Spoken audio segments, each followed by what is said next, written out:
टीआईक्यू मैं हूं प्रशांत Dhawan. Now recently एक बहुत ही ज्यादा इंपॉर्टेंट डेवलपमेंट हुई है जिसका एक डायरेक्ट इंपैक्ट होता है भारत पे। अर्मेनिया, इस कंट्री का नाम आपने कई बार सुना होगा। अर्मेनिया एक ऐसा देश है जो धीरे धीरे भारत पे डिपेंडेंस बढ़ा रहा है मिलिट्री इक्विपमेंट के लिए। इंडिया ने पिनाका मिसाइल डिफेंस सिस्टम बेचा है अर्मेनिया को। उसके अलावा वेरियस और टाइप के वेपन्स हम लगातार बेच रहे हैं अर्मेनिया को, क्योंकि अर्मेनिया एक थ्रेट फेस कर रहा है एजरबाईजान से। और आपने ये भी नोटिस किया होगा कि एजरबाईजान के जो प्रेसिडेंट हैं ये डायरेक्टली इंडिया को ये भी कहते हैं कि अर्मेनिया को वेपन्स बेचना बंद करो। नाउ ये देश आप लोग जान के हैरान होंगे, ये कंट्री जो लगातार इंडिया से वेपन्स परचेज कर रहा है, इन्होंने रिसेंटली ये अनाउंस किया कि रशिया पर ये डिपेंड नहीं कर सकते सिक्योरिटी के लिए, तो इसलिए ये रशिया की जो सिक्योरिटी अलायंस है इसको छोड़ रहे हैं। ये एक बहुत ही बड़ी मेजर जियोपॉलिटिकल डेवलपमेंट है और शायद मेरे वर्ड से या फिर आर्टिकल से इस अनाउंसमेंट की जो इंटेंसिटी है, जो इसका इंपैक्ट है, ये आप समझ नहीं पाओगे। मैं आपको विजुअल दिखाता हूं अर्मेनिया के पार्लियामेंट के बाहर की, कि जैसे ही अर्मेनिया के प्रेसिडेंट ने यह बात अनाउंस करी कि ये रशिया का सीएसटीओ छोड़ देंगे,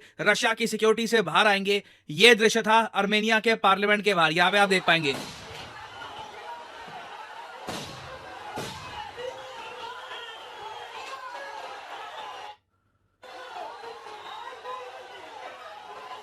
कंप्लीट केओस, लोग गुस्सा थे, लोग काफी हद तक कंफ्यूज फील कर रहे थे कि अब देश का क्या होगा, क्योंकि जब से अर्मेनिया बना है तब से लेकर अब तक रशिया ने क्रिटिकल रोल निभाया है अर्मेनिया की सिक्योरिटी को लेकर। एक बार जरा आपको जो सिक्योरिटी डायनामिक्स है अर्मेनिया के, ये समझाता हूं। देखिए, अर्मेनिया का जन्म हुआ था एज ए कंट्री 1992 में। ये यूएसएसआर से टूटकर एक कंट्री बना था। जब यूएसएसआर टूटा तो 15-16 नए कंट्रीज बने थे, उनमें से एक था अर्मेनिया। नाउ जैसे ही अर्मेनिया बना, क्वेश्चन था इसकी सिक्योरिटी को लेकर कि सिक्योरिटी गारंटीज कौन उठाएगा। रशिया ने उस वक्त एक ग्रुप बनाया। इस ग्रुप का नाम था collective security treaty organisation, CSTO। ये एक टाइप का मिनी नेटो है। आज भी आप देखेंगे वर्ल्ड मीडिया में इसको कहा जाता है मिनी रशियन नेटो, जहां पर आज के समय टोटल 6 मेंबर हैं। ये मेंबर कौन कौन से हैं? Armenia, Belarus, Kazakhstan, Kyrgyzstan, Russia और तजिकिस्तान। नाउ अर्मेनिया के जो प्राइम मिनिस्टर हैं ये कह रहे हैं कि हम बिल्कुल इस ग्रुप को छोड़ देंगे, इस ग्रुप में रहने से हमें कोई फायदा नहीं हो रहा। एजरबाईजान ने हम पे आक्रमण किया, नगोर्नो काराबाख का एक बहुत ही बड़ा एरिया एजरबाईजान ने ले लिया इनसे। रशिया ने कुछ नहीं किया। रशिया ने अर्मेनिया को बचाने के लिए कोई बड़े स्टेप्स नहीं लिए, ये अर्मेनिया का कहना है, और इसलिए ये लोग अब CSTO को छोड़ना चाहते हैं। नाउ यहाँ पे आप एक क्वेश्चन पूछ सकते हैं कि अर्मेनिया का ये कहना कि रशिया पर ये भरोसा नहीं कर सकते सिक्योरिटी के लिए, क्या ये एक सही स्टेटमेंट होगी? क्योंकि अब जाकर हम देख रहे हैं कि जून महीने में इनके पीएम कह रहे हैं कि रशिया का जो CSTO है अर्मेनिया उसको छोड़ देगा। इससे पहले आप अगर जाओगे फरवरी 2024 में, तो अर्मेनिया के पीएम ने उस वक्त ये भी कह दिया था कि हम अब रशिया पे भरोसा नहीं कर सकते मिलिट्री और डिफेंस नीड्स के लिए। तो क्या रशिया अब इतना कमजोर हो चुका है? देखिए, मैं ये तो नहीं कहूंगा कि रशिया कमजोर हो चुका है, मगर रशिया बहुत ज्यादा ऑक्यूपाइड है बिकॉज ऑफ यूक्रेन वॉर। जैसे आप जानते हैं, यूक्रेन वॉर में रशिया की सारे मिलिट्री रिसोर्सेज लगे हुए हैं, और इसी बीच अगर मान लीजिए अगर एजरबाईजान एक बड़ा अटैक कर देता है अर्मेनिया पर, रशिया जरा कुछ कर नहीं पाएगा। CSTO बिल्कुल अपनी जगह बना हुआ है, रशिया का मिनी नेटो ऑन पेपर होगा, मगर रशिया ग्राउंड लेवल पर अर्मेनिया को बचाने के लिए नहीं आ पाएगा। और अर्मेनिया की सरकार ये बात समझ रही है। ऑब्वियसली अर्मेनिया में बहुत सारे लोग हैं, वो इस बात को लेकर अब पैनिक कर रहे हैं कि अगर रशिया से हम लोग दूर हो जाएंगे डिफेंस की नीड्स को लेकर, तो हमें मिलिट्री सपोर्ट आखिर फिर कौन प्रोवाइड करेगा? रशिया का सब्स्टिट्यूट क्या है हमारे पास? तो अर्मेनिया देखिए यहां पर 2 कंट्रीज की तरफ देख रहा है। वो 2 देश हैं फ्रांस और इंडिया। और अगर आप सोच रहे हैं वेट, फ्रांस और इंडिया रशिया की इंपॉर्टेंस रिप्लेस कर देंगे अर्मेनिया के लिए, देखो ये ऐसा नहीं है कि रातों रात हो जाएगा, मगर अर्मेनिया समझ रहा है कि इंडिया की जो डिफेंस इंडस्ट्री है ये रातों रात स्ट्रांग हो रही है। और साथ ही साथ फ्रांस और इंडिया के इतने डीप रिलेशंस हैं कि दोनों कंट्रीज मिलकर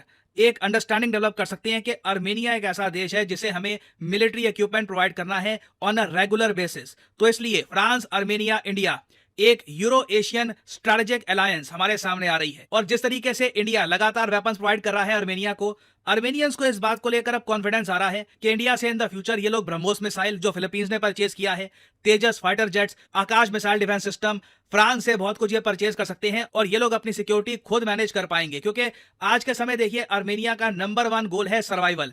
जो इनका नगोर्नो काराबाख रीजन था, जो डिस्प्यूट चल रहा था एजरबाईजान के अगेंस्ट, वहां पर बहुत सारा एरिया ये ऑलरेडी हार चुके हैं। अब अर्मेनिया का मेन गोल है कि इनकी खुद की जो बॉर्डर्स हैं ये भी ना खो दे ये एजरबाईजान के अगेंस्ट। और आप अगर अर्मेनियन पर्सपेक्टिव से देखें तो इनके पास ज्यादा ऑप्शंस बचे नहीं हैं। हमें इस वक्त पता नहीं है कि रशिया यूक्रेन वॉर कितनी लंबी चलेगी। रशिया के कई जो मेजर पॉलिटिशियंस हैं वो कह चुके हैं कि अगर रशिया यूक्रेन वॉर 10 साल चली तो उसके लिए भी ये तैयार है। और बीच बीच में तो ये भी न्यूज आती है कि रशिया हो सकता है कि फिनलैंड पे आक्रमण कर दे या फिर नेटो के साथ रशिया की कॉन्फ्लिक्ट बढ़ जाए। तो अर्मेनिया को पता नहीं है रशिया कब तक बिजी रहेगा। अपने सोल्जर्स भेजना छोड़िए, क्या रशिया वेपन्स भी अर्मेनिया को प्रोवाइड कर पाएगा? नहीं कर पाएगा। तो इसलिए आप कह सकते हैं यहाँ पर रशिया का लॉस है। रशिया का एक बहुत ही इंपॉर्टेंट डिफेंस क्लाइंट ये बाय डिफॉल्ट इंडिया और फ्रांस की तरफ मुड़ जाएगा। अब यहाँ पे आप एक क्वेश्चन पूछ सकते हैं कि ठीक है, अर्मेनिया तो बहुत ही जल्द सीएसटीओ से निकल जाएगा, मगर क्या धीरे धीरे जो बाकी देश हैं, बेलारूस, कजाकिस्तान, किर्गिस्तान, तजिकिस्तान, ये भी बिखर जाएंगे? देखिए इनके चांसेस कम है। रीजन मैं आपको बताता हूं,